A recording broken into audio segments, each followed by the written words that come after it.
Right, good morning, everybody. Bit of an annoying one today, I'm afraid.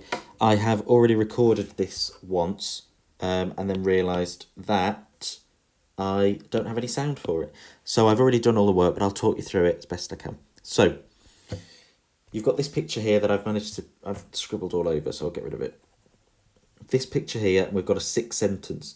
Now, what I've done today, instead of rejigging the sentences, is I've decided to do a bit of description beforehand. So these are the sentences we were given here. The dinosaur ran towards the boy. It roared. He was scared. He got into the jeep. Now, obviously, those are rubbish sentences, but what I wanted to do, rather than reword them, is do some description of the dinosaur here. Now, these are all my notes here, so I'll talk you through them. It's a bit of a shame because you've missed the design process of my ideas, but it's all right. So, first thing that I noticed was this, the green eyes. Green wasn't good enough, so I went for emerald eyes. And then I thought I need something to sort of explain how scary they are.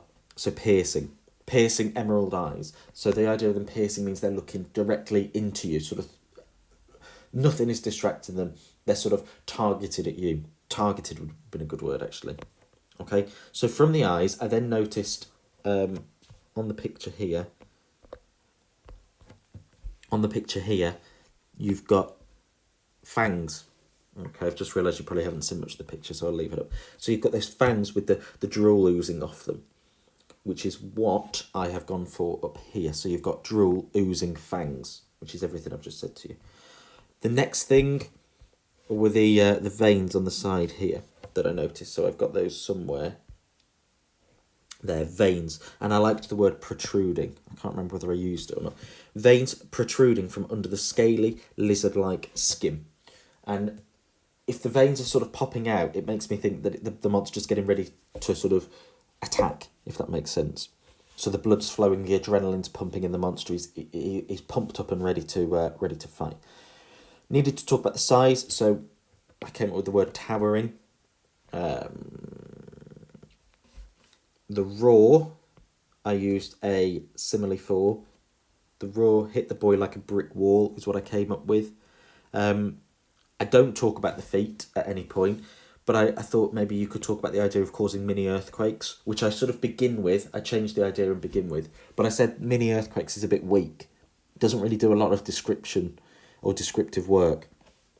I don't talk about the tail, and I don't talk about the feet because they're not attacking parts of the monster. So if you're this boy and you turn around, you're going to look at the eyes, the teeth, the body. You're not going to look at the arms, the legs, and the tail because they're not a threat to you. So as I write it, which is what I've got down here, and that's why I drew Bart Simpson as well, you are through the eyes of the boy. So the description I give you will be what the boy sees when he sees it, if that makes sense. So we're not pausing time and just wandering around and talking about what we want. It's the boy turns around, he first sees this, then he sees this, and then he sees this, and then he sees this. Okay. So those are my ideas there. Pause the video here and have a go at writing your own sentences yourself if you would like to. If not, then I've got mine here, he says. Okay, so I've got mine here, which I'll show you in just a sec. But if you want to pause the video now and have a go yourself, please do so. You don't have to follow my ideas. You can do your own ideas. That's absolutely fine, as long as the sentence reads well, or sentences. So mine, I focused on the interplay between short and longer sentences. So short sentences when there's action and I want to leave you with a question or leave you with some new information to process.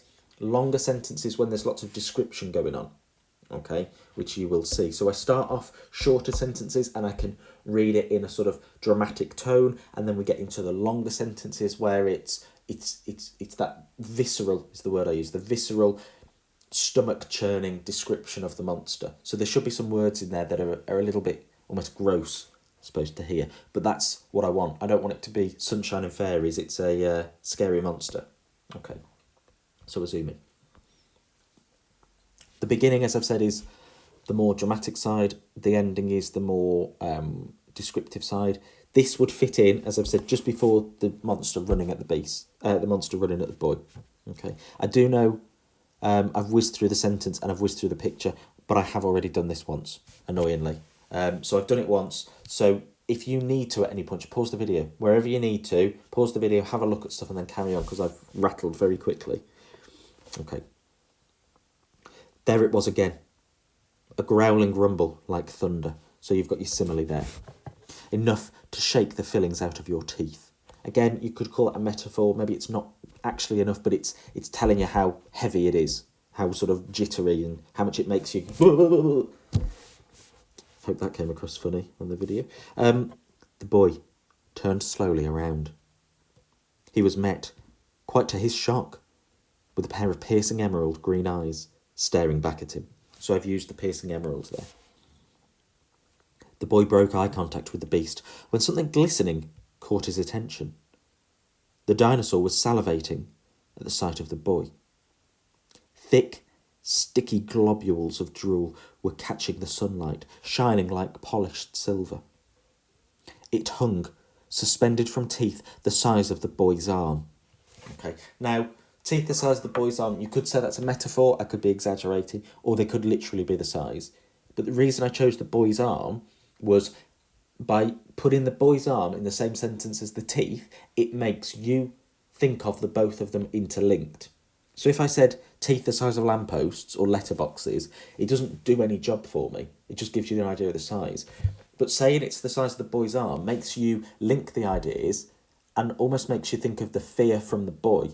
That tooth is as big as my arm. So when it bites me, I'm in real trouble.